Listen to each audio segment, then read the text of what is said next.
আসসালামু আলাইকুম প্রিয় চাকরি প্রত্যাশী ভাই এবং বোনেরা, এই মুহূর্তে যে যেখান থেকে আমাকে দেখতে পাচ্ছেন সবাইকে আন্তরিক অভিনন্দন এবং শুভেচ্ছা জানিয়ে শুরু করছি আজকের ভিডিও। বরাবরের মতো রিকোয়েস্ট থাকবে, যে যেখান থেকে এই মুহূর্তে আমাকে দেখতে পাচ্ছেন প্লিজ এই ভিডিওটাতে একটা লাইক করে দিবেন এবং অবশ্যই চ্যানেলে প্রথমবার হয়ে থাকলে তাহলে চ্যানেলটি সাবস্ক্রাইব করে পাশে থাকার জন্য বিনীত অনুরোধ জানাচ্ছি। আজকে কোন বিষয় নিয়ে কথা হবে অলরেডি ভিডিওর টাইটেল এবং থাম্বনেল দেখে বুঝে গেছেন। তো আপনাদেরকে একটা তথ্য শেয়ার করার জন্য আজকে ভিডিওটা বানাচ্ছি। সো প্লিজ না টেনে সম্পূর্ণটা ভিডিওটা দেখবেন, প্লিজ প্লিজ প্লিজ। আজকের ভিডিওটা আশা করি যারা যারা সম্পূর্ণ দেখবেন তাদের জন্য খুবই উপকারী হবে। আপনারা জানেন যে বাংলাদেশ সেনাবাহিনীর অসামরিক যে নিয়োগটা দিয়েছিল বিগত ২ বছর পরে, সেই নিয়োগে ৮৯৭ জনের মধ্যে অলরেডি নিয়োগের কার্যক্রম শেষ। এই ডিসেম্বরের মধ্যে ইনশাল্লাহ 80% জনবল তারা আর্মির সঙ্গে কানেক্টেড হবে বা তারা যুক্ত হবে। এবং আপনাদের সবার মনে সবচাইতে বেশি যে প্রশ্ন, সেই প্রশ্নটা হচ্ছে ২০২৬ সালে কবে নাগাদ আসলে এই বাংলাদেশ সেনাবাহিনীর অসামরিক পদে নিয়োগটা হবে এবং সেইখানে কতজন জনবল নিয়োগ করা হবে? এরকম অনেক, অনেক প্রশ্ন আমার WhatsApp এ আমার কমেন্ট বক্সে আছে এরকম। যদি আপনারা একটু ভিডিওগুলো দেখেন তাহলে বুঝতে পারবেন। মাঝখানে আমি আমার চ্যানেল থেকে কিছু ভিডিও ডিলিট করে দিয়েছি। সেটার একটু নিজের পার্সোনাল কারণ ছিল। তো যাই হোক, সেই কথাগুলো বাদ দিয়ে কাজের কথায় আসি, যে ২০২৬ সালে যে সেনাবাহিনীর অসামরিক জনবল নিয়োগ দেয়া হবে সেইটা আসলে কবে এবং সেই কাজের প্রসেসিংটা কতদূর, সেই বিষয় নিয়ে আমি আজকে একটু খোলাখুলি কথা বলতে চাই। সো আপনাদের কাছে অনুরোধ থাকবে প্লিজ আমার এই কথাগুলো শুনবেন। আপনারা অনেকেই আছেন যে চাকরির জন্য খুবই আহ মরিয়া হয়ে উঠেছেন, অনেকের বয়স শেষ। আপনারা জানেন যে অসামরিকে চাকরি করতে হলে কিন্তু অবশ্যই 18 থেকে 32 বছর আপনার বয়স হতে হবে এবং শিক্ষাগত যোগ্যতা এখানে বিভিন্ন রকম শ্রেণীর বা বিভিন্ন রকম ক্যাটাগরির আছে। আপনি যদি পঞ্চম শ্রেণীর পাশ হন তাতেও আপনি এখানে অ্যাপ্লিকেশন করতে পারবেন। অষ্টম শ্রেণী পাশ হলেও আপনি অ্যাপ্লিকেশন করতে পারবেন। দশম শ্রেণী অর্থাৎ আপনার যতদূর শিক্ষাগত যোগ্যতা আছে আপনি সেই অনুযায়ী এইখানে বা সেই ক্যাটাগরির চাকরিটা পাবেন। তো আপনারা অনেকেই আমার কাছে প্রশ্ন করেছেন যে ভাই ২০২৬ সালের নিয়োগটা কবে হতে পারে? আমরা যদি আগের নিয়োগগুলাকে বিশ্লেষণ করি তাহলে দেখতে পারবেন যে বছরে টোটাল ২টা করে নিয়োগ বিজ্ঞপ্তি বাংলাদেশ সেনাবাহিনী থেকে প্রকাশ করা হয়। এবং এই ২টা নিয়োগ বিজ্ঞপ্তির মাঝখানে আপনারা টোটাল দেখবেন যে ৬ মাসের একটা গ্যাপ থাকে। যদি জানুয়ারিতে নিয়োগ বিজ্ঞপ্তি প্রকাশ করা হয় তাহলে পরবর্তী নিয়োগ বিজ্ঞপ্তি প্রকাশ করা হয় আবার জুলাই মাসে। যেহেতু এইবার একটু গরমিল হয়েছিল, সো ২টা বছর পর যখন জনবল নিয়োগ দেয়া হয় সেটা ছিল সেপ্টেম্বর মাসে এবং সেপ্টেম্বর মাস থেকে যদি আপনি ৬ মাস ধরেন তাহলে অক্টোবর, নভেম্বর, ডিসেম্বর, জানুয়ারি, ফেব্রুয়ারি, মার্চ অর্থাৎ সম্ভাব্য তারিখ এখনো পর্যন্ত মার্চ মাসের মাঝামাঝি বা মার্চ মাসের শুরুতেই কিন্তু জনবল নিয়োগ করা হতে পারে। আমি সিউরলি বলছি না, হতে পারে। তবে একটা কথা আপনারা কন্টিনিউ আপনারা জানেন যে আমি যেই বিষয় নিয়ে কথা বলি সেই বিষয় নিয়ে আমি আগে একটু টুকটাক রিসার্চ করে নিই। সো আমার যতদূর ধারণা, বা আপনারা এটা ফেব্রুয়ারির নির্বাচনের পরে যদি পরিস্থিতি স্বাভাবিক হয় তাহলে এপ্রিল মাস নাগাদ নতুন নিয়োগ বিজ্ঞপ্তি আসতে পারে। আর এই নিয়োগ বিজ্ঞপ্তিতে কিন্তু এবার যেরকম জেলা কোঠা ছিল না, বাট আগামী নিয়োগে কিন্তু অবশ্যই জেলা কোটা থাকবে। কারণ জেলা কোটা থাকলে পরীক্ষার যারা দেন তাদেরও সহজ হয়, যারা পরীক্ষা নেন তাদেরও ক্ষেত্রেও কিন্তু অনেকটাই সহজ হয়। কিন্তু এইবার যে হযবরল অবস্থা ছিল, আমরা এই নিয়োগ থেকে বা এই নিয়োগ দেখে আমরা যা বুঝেছি সেইটা যদি আমি আপনাদের সঙ্গে একটু ডিসকাস করতে চাই, যে একটা চাকরির জন্য ১,০০০ জন ক্যান্ডিডেট পরীক্ষা দিতে গিয়েছিলেন। এটা মেবি রাজেন্দ্রপুরে। সরি, হ্যাঁ, রাজেন্দ্রপুরে তো ২৫০০ মানুষের বেশি আসলে পরীক্ষা দিয়েছিলেন ইউএসএম পদে, যেখানে জনসংখ্যা নিয়োগ করা হয়েছিল মাত্র ২৫ জন। অর্থাৎ একটা ট্রেডের জন্য ১০০ জনেরও বেশি কিন্তু ক্যান্ডিডেট এইখানে পরীক্ষা দিয়েছিলেন।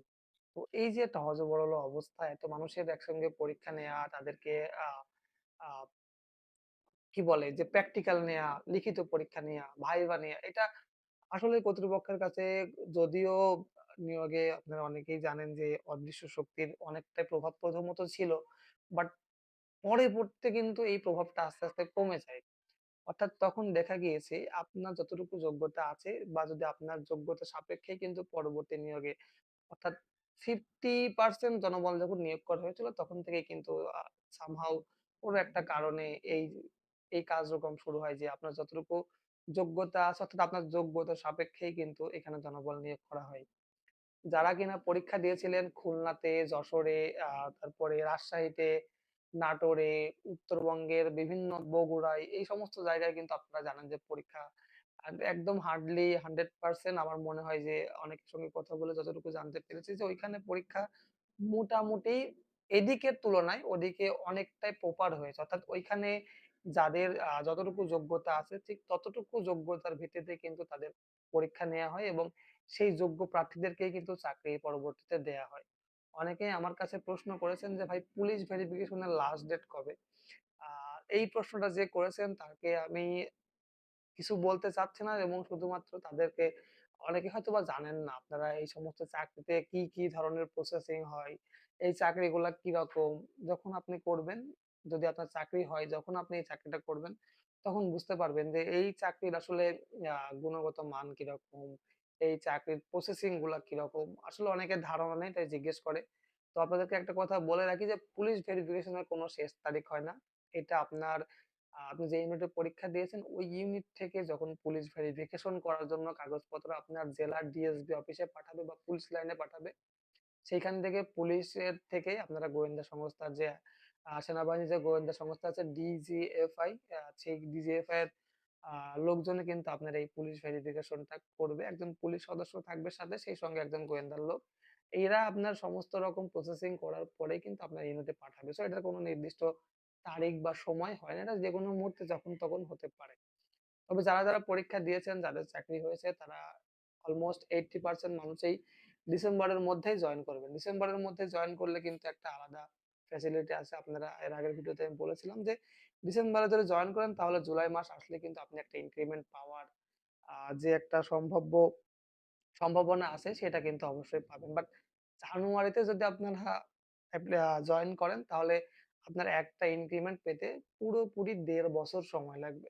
এবং এই ১.৫ বছর সময়ে ১.৫ বছর পরে একটা ইনক্রিমেন্ট লাগায় এবং ৬ মাসের মাথায় একটা ইনক্রিমেন্ট লাগায় এটার মধ্যে কিন্তু অনেক আকাশ পাতাল তফাৎ আছে যেটা আপনারা চাকরিতে বেতন পাওয়ার পরে বুঝতে পারবেন।